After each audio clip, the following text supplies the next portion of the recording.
Welcome to Scofield Farm. Today I am going to show you how I make hot sauce from a 2-year-old ferment. That wasn't on purpose. I didn't put the peppers in the cupboard in my salt brine thinking it would be 2 years. My forgetfulness and not getting around to something, it's actually possible to use peppers that have been fermented for that long. Great preservation method. But before we get to that, there is so much going on our homestead and in our lives in the fall. I wanted to give you a little glimpse into the other things I might not be making a full video about. We are working hard on our fall starts. We have brassicas, we have lots and lots of lettuce that we have been moving into cups.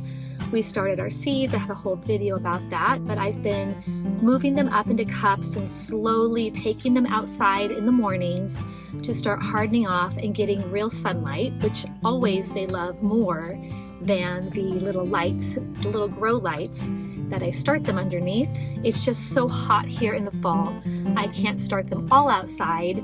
It was 100 degrees yesterday, but we can give them the cooler mornings outside and then be inside a lot of the hot part of the day as they're just starting to get established.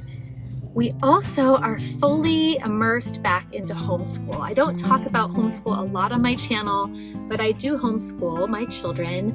I was a classroom teacher and I love teaching reading, but we've been doing that. It's been taking a lot of our time and a lot of our focus, just getting the routines established again. With how busy life seems to be in the fall, I will often be trying to work on my fall starts, like moving them into cups in little teeny tiny windows of time. I might have 20 minutes here, an hour there, and 10 minutes in another place. But this is really, for my life, how it works to grow a fall or cooler weather garden.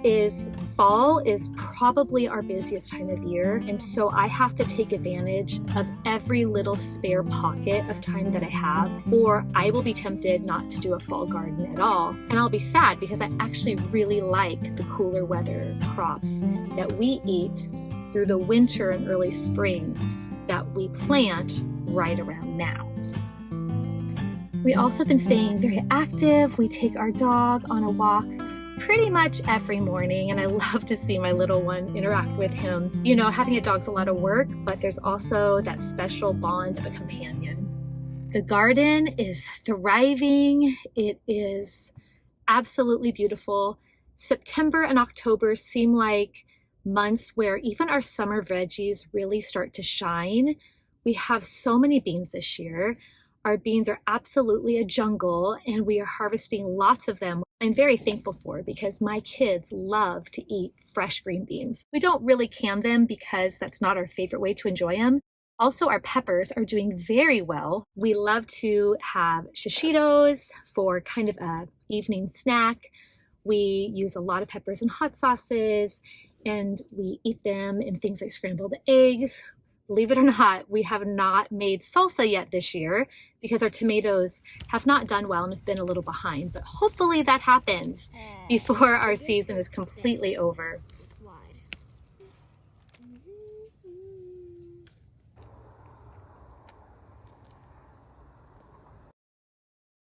I am laughing so hard because I kept thinking I'm going to make this video for you guys how I make a hot sauce from my fermented peppers that, you know, surely were only up in the cupboard for a little bit. I told a friend who was asking if she had fermented her peppers too long, and I think she fermented them a couple weeks. I was like, yeah, I've had them up there probably 6 months.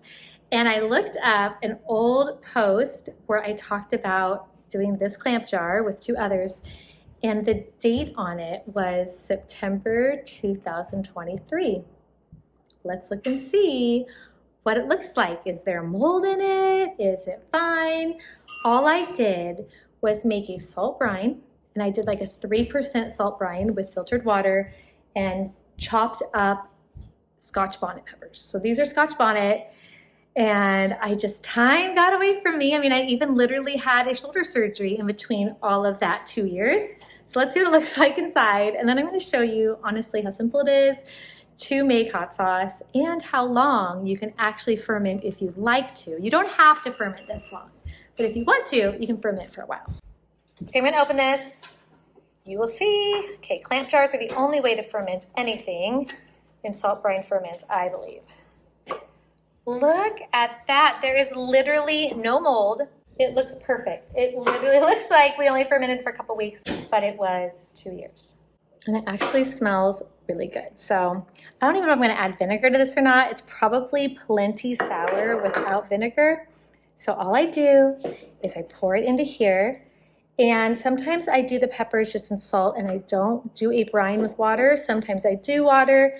If you ferment with the water, you don't necessarily need to add vinegar because the vinegar like thins it, but you can. It all depends on what you want to do. I use white wine vinegar. When I do use vinegar, I like the flavor better. I feel like it's like a richer flavor. It's really good with a hot sauce. So that's how I do it. Okay, we have messy kitchen and all. Like, things literally were just out of the old drawers. But I'm gonna pour this in here. And as I said, we are pretty real life that I ferment for so long. But that's the cool thing, is fermentation was the old way of preserving food because you could have your food not go bad when there wasn't refrigeration, all that stuff. And so, hey, I'm testing it to the max, seeing how it works, and it works well for us. All right, I just blend it, and it's so easy, and then it tastes good. I have these jars. I ordered them online. I think I got mine mostly on Amazon, but then I also keep old jars from like hot sauces or different sauces and stuff that my kids might get. I'll keep them. I'll even keep the lids. And, well, what are these called? These aren't lids, little strainer cap things and lids, so that I can reuse them because I love reusing things, especially glass, old glass stuff. Okay, let's do this.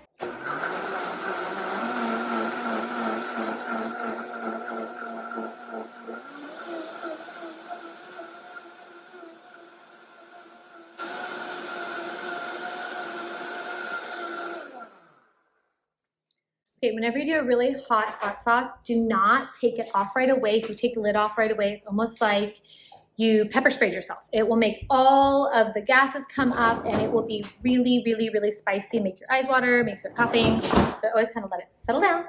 And it looks kind of thick to me, so I think I actually will add white wine vinegar to thin a little bit so it'll go through this little like strainer cap thing nicely. And then when there's a really spicy one, if you make it thinner, then you end up using less of the spice. So the reason I like clamp jars is because this rubber gasket actually will burp the jar so it will never explode. It will let out the gases, but it does not let the room air with the bacteria. I mean, you can make your own sourdough starter just from the yeast, the wild yeast in the air. It won't let that stuff into your ferment. It protects it. So I basically almost never have a ferment mold. If you have the right ratio of salt, if you use clamp jars, it just does well. It does well. Even 2 years later, it does well. So I recommend these. You can get them online. You can get them at Target, TJ Maxx, like anywhere. You can get them at garage sales. You can order new rubber seals if someone has a really old one. Don't use like dried out seals. They're not that expensive to order the rubber gasket seal things. And then you can use these for a really long time. That is like the traditional way a lot of people fermented besides doing like crocks. Okay, real life messy kitchen. People were making lunch. This is my white wine vinegar. I buy it in a gallon jar because we love to use it. It actually has darkened over time. Interesting, because vinegar also is a ferment usually, and so it can continue to age as well. And I'm just gonna pour some in here, see, to get it to like the consistency, the thickness or thinness that I want my hot sauce to be.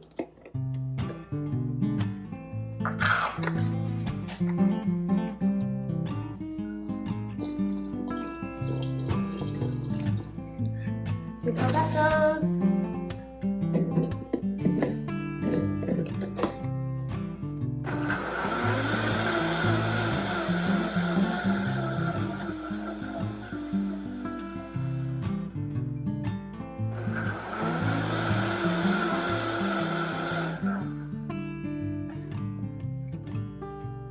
It seems a little more liquidy than pasty to me. I might do just a tiny bit more and then call it good. I'm not sure if I'm gonna need more than one hot sauce jar or not. I usually feel like adding the vinegar also mellows out the spiciness just a little bit.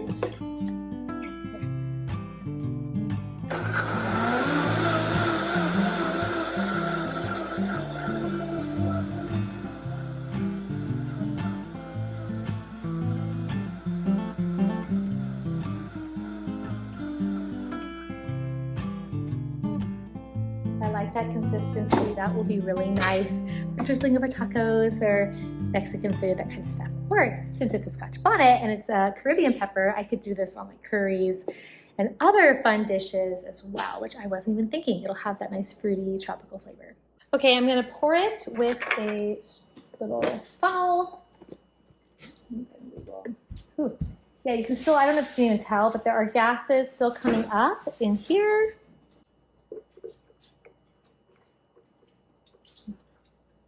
All right, it's so easy. And I have a little bit more than this thing, so I'll get another little hot sauce jar. I think I have some small ones, and then I'll finish it off.